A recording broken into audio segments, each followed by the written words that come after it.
What's going on, guys? Welcome to this episode of the Sonic Sling podcast. It's your host, Adam Tutunji, back at you guys again with another episode. And today I am sitting down with Peter. Peter, what's going on? Welcome to the show, my man. Hey Adam, thanks for having me on. Really I appreciate it.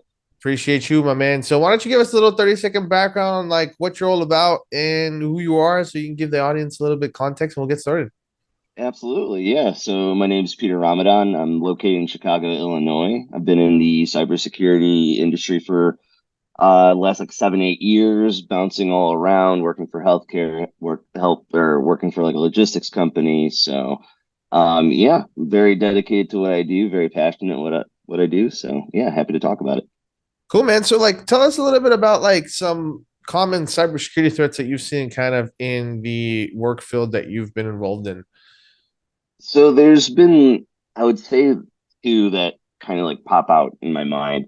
One of them was I was just reading about this too, is the triple extort compromise, or they tend to term it triple extort ransomware, but I've seen it, done without using ransomware. So it's essentially like a three stage attack where you're targeting a specific company and you start to look for their third party vendors, you compromise them, and then you look to infiltrate their organization via the compromised vendor. So I'm starting to see that a lot. I'm starting to see that added in a lot of email security gateway tools as well. So just letting us know about fellow vendors that we work with and the business account compromise risk that has been reported from their accounts. So it's definitely something to look out for. And from like your experience, what are some common misconceptions that you said you've had experience in the healthcare field, right? Mhm. Yes. What are some common things that you feel like healthcare companies are maybe not like not seeing properly or underestimating of some sorts? Yeah. So I think one of the biggest things that we run into in the healthcare industry is that we're heavily regulated. And when you're heavily regulated, you get audited on a yearly basis, a quarterly basis. It depends on how aggressive, the client is. So, I've seen in the past where you have all these, safeguards to apply, for the assessment to prove to, your clients that you're doing X, Y, and Z. One of the things I see is that we've sometimes become box checkers, and become compliance driven more than risk driven. So, if you get a disaster recovery test and an executive summary, that's great. Like you could show that off to your clients, you feel good about it. But was the exercise worthwhile? Did you eliminate the actual risk that was identified during that testing? Um, when you're trying to fulfill, those client obligations, sometimes that second step is not met. Sometimes you're just, you get the report and you move on to the next thing because your client's happy, but you fail to, recognize the risk and remediate in time. And from your experience, have you noticed? You're pretty young, so you've kind of gotten yourself in this industry at a young pace. Do you think kind of coming in new age, different perspective, kind of gives you an edge in the space versus maybe like other leaders might have an older kind of viewpoint on tools to use or how to kind of oversee everything security related? Honestly, it's a funny question, because I was one of my mentors was a chief security officer that I worked with at a previous logistics company, and he was very old school. He was very, regimented. He was, former military, and one of the things he really like drilled into my head early was to be, solely risk based and what's the business value add, and being able to combine those two, and being able to translate that to your executives to make a, quick, informed decision. So it all comes down to risk. Sometimes we focus a lot on the tools, and honestly, I've been a victim of this as well, where the technology is amazing. You want to keep jumping into it, but then you have to take a step back and realize what's the actual business value add here? What's the problem I'm solving? And how does this make sense for somebody that, you know, isn't as technically well read, or somebody who's in a completely different department and has a completely different role and objectives? And how many times have you kind of noticed like let me ask this. Take this back a moment. So what allowed you to kind of make those jumps in your career at such an early age? Like what was the main key component that got you to where you're at? Yeah, I'd like to kind of go back to the comment about finding that, mentor, to Yeah. someone who's been there, someone who's essentially experienced everything that I'm going to about to experience in the next, decade or so. So a lot of, cautionary tales, a lot of, and honestly, a lot of it was focusing on how to tell an effective story, and tell an effective story to your executive team who wants to understand what's the current risk, where do we need to go, and be able to do that to where you're not boring everybody, you're not telling everyone what to do, they understand the actual risk, and it becomes a point where they can no longer ignore it either. So you work together. It's always going to be a team effort. How does it that you just had like what mentors around you? Or did you go out and ask for it? Like what did you kind of do to get yourself mentored? So honestly, I got lucky. One of so I keep referring back to my time working for the logistics company, but I had an hour set every day with what would be like a kind of considered like a virtual CISO. So every day I would come to him with questions. I would be, building a presentation for like my CIO to talk about the need to implement an MSP or getting a SIM solution or co-managed SIM solution, and start to, drill down on the costs, what are the benefits, how to display that in effective ways where it's not just, putting words on a PowerPoint, you're actually using, um, you know, very well crafted like visual demonstrations to where the light bulb kind of pops in people's heads, and whatever you say from that point on is almost like gravy. They kind of just like catch the idea immediately. And honestly, like, everyone ingests information differently, but I feel like everyone is always looking for a story and what's the theme of the story, or what am I learning from the story. So it's not just a, hey, informational, this is what phishing is happening, 65% this, and you're just reading down lines. Like, you have to put yourself in their shoes and understand, why is this important to me? Why is this important to the business? Yeah, yeah, totally. I asked you that because I asked a different person on a separate podcast because I feel like a lot of people overcomplicate the whole idea of like getting mentors or putting themselves out there and somewhat where in reality it's really just kind of position yourself in the right place and just kind of asking, just a lot of people are willing to help you. You just kind of put yourself out there and just ask for help. You'd be surprised. Do you think right now for someone who's just starting cybersecurity is a good like is it easier place to grow in than let's say they get into something more like network engineering or like IT or other verticals? Yeah, what, I took a pretty unique route. I jumped straight into cybersecurity, where I didn't start off as like a help desk analyst. I was in systems engineering, no, nothing with network engineering. I was straight into cybersecurity, and I felt like it gave me sort of a discipline on, all the different like fundamentals that you would need, within your organization or IT organization, to, one, protect yourself from threats, but also be, organized, be effective, cut time from people being on their computer and like having to, create a user, find opportunities to automate. So a lot of it was, checking on other teams, like work with the desktop engineering team, make sure they're doing such and such, work with the network engineering team, make sure they're doing such and such. So you find yourself, implanted in all these different teams, and it's almost like you're getting a fast track to, understanding just enterprise IT as a whole. Totally. No, I completely agree with you. I see. And so what type of like, what's your best piece of advice now that you kind of been in the space for, a little bit? Like if you were to look back to when you first started, what do you wish you knew that you know now? Yeah, one of the, I'd say, I almost feel like I'm repeating myself again, but to become, more risk based, anything more risk based. Look everything at the lens of risk, rather than, hey, look, there's this cool new threat hunting feature, and it's like I want to start playing around with it, but it's like, you're almost kind of floating into somewhere like build the project, have an end goal. What's the benefit to the business once you complete that testing? And then you could go ahead and show, your leadership, hey, this is what I found. This is what's testing. This was the objective.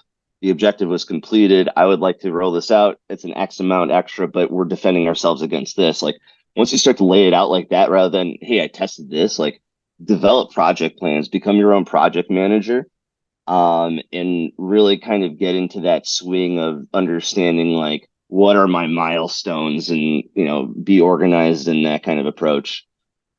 And so I know you're kind of now, trying to get yourself more into like a CISO role or more of like a chief role. What steps are you taking to position yourself in a way where you're able to pull that off?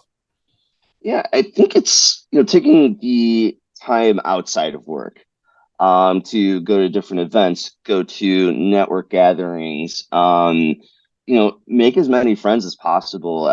Like you're saying earlier, you'll be surprised how many people are very friendly in this industry and would love to talk to you about, what they're focusing on, what, excites them. There's always just a general buzz and excitement. So I like to, be able to share that with, like-minded individuals. And, that's really how you build your basically you're just your network. And if you run into any hardships, you could even sometimes even leverage that support system, and you're just that much stronger because of it. And can you kind of discuss like, have you ever been through a breach at all before or no? I have. Yeah. Yes. So Yeah. what Yeah. are kind of key steps an organization you should kind of take to minimize damage and recover quickly from like cybersecurity breaches? Yeah, so the number one thing I always think about is the communication. Communication is just absolutely key from the absolute beginning. Understanding who you need to contact, what you need to contain, and who's impacted. So sometimes I've seen it where people jump on the incident response bridge, and then you have like 17 people on the call, but then only two people are talking. You know, why aren't why isn't everyone being utilized? And then it's like a kind of going back to the drawing board. It's like, what's your incident response plan? And then also, have you tested it out? Have you done a tabletop exercise?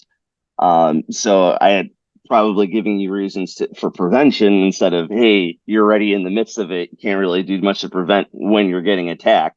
But yeah, it's all about, like I said, getting the main players, containing the incident, making sure that it's eradicated, and just understanding the impact of the business.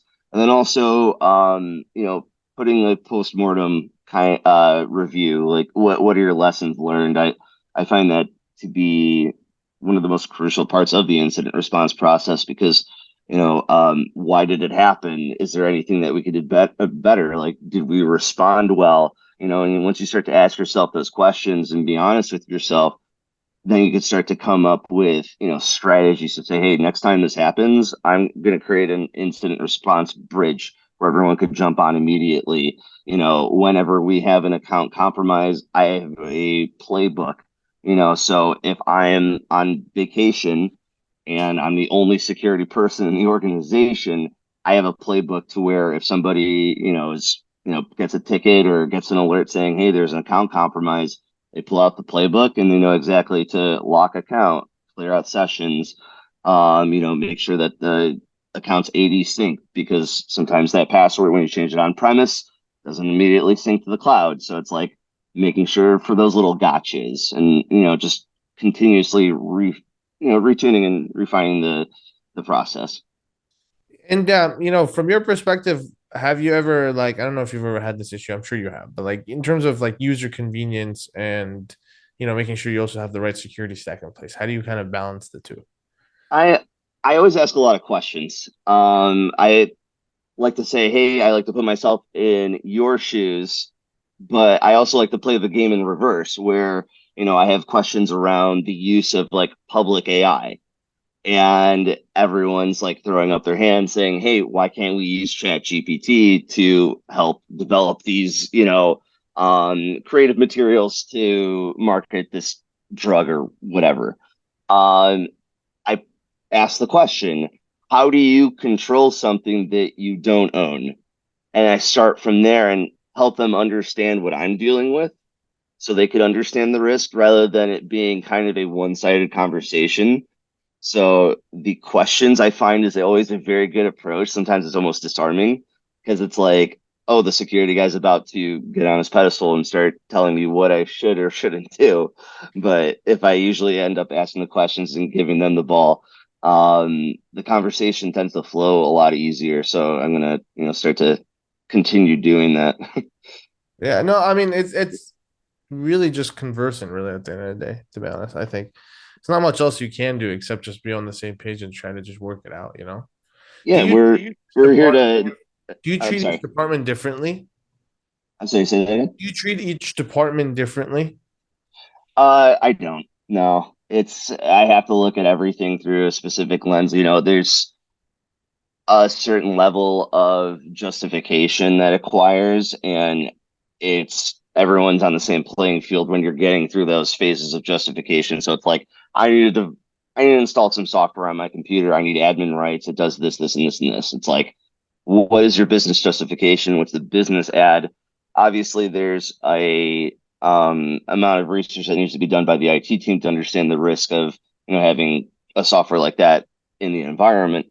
But if the user is able to, provide a solid business justification, that approvals are in place, that there was a process followed, that there was some risk mitigation in place, that's how you start to build your trust with your users and not just become a no factory, where people just come in and, they, leave with a no. And it's like, that's not what we're supposed to do. We're supposed to enable the business. No factor. That's funny.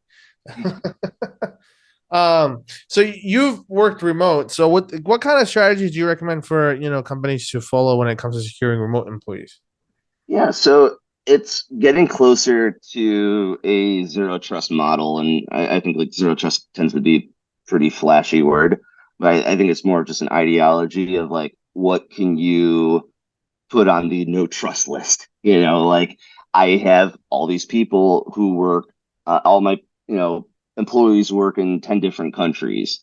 Do I need to enable the entire world?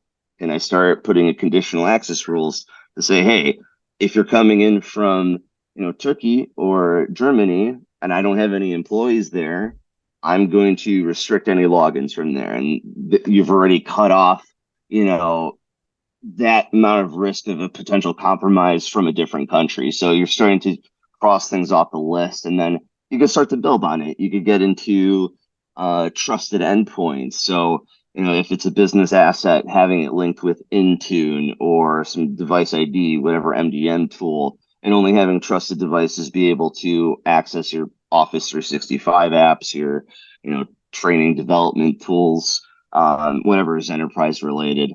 So those are big things. And then the hardest one is the, bringing your own device, mobile devices. That's been a new vector. Not that new, but companies approach us feel like it's always new because it's like we don't know what to do. And everyone needs to use their phone, but like how do we sandbox it? And then, Sally has an Android 9, so she can't get online and she needs to get online. It's like, okay, like, that's when you have to start, understanding where that line is between, convenience and security and overall, making that informed, you know, informed decisions that executives could kind of jump on. Peter, I appreciate you, man. Where can people find you online? So I'm on LinkedIn. Just find me, Peter Ramadan. And yeah, that's me. Everybody's on LinkedIn. I mean, obviously, I feel like with cybersecurity, everyone's just gonna be the best place. I know. I think my thing is like you can't find me. That's the Yeah, point. Yeah. yeah. I'm hard to find. Well, I appreciate you for hopping Exactly. on here today, man. I definitely appreciate the feedback and the insight. I think it's cool to, I talk to a lot of IT guys, but I love that you're primarily security focused, which makes it a lot more interesting. And for everybody that's watching, we appreciate you for tuning in. If you guys enjoyed, please remember to leave a like, comment, and subscribe. And we'll see you guys in the next video. All right, checking out. Peace.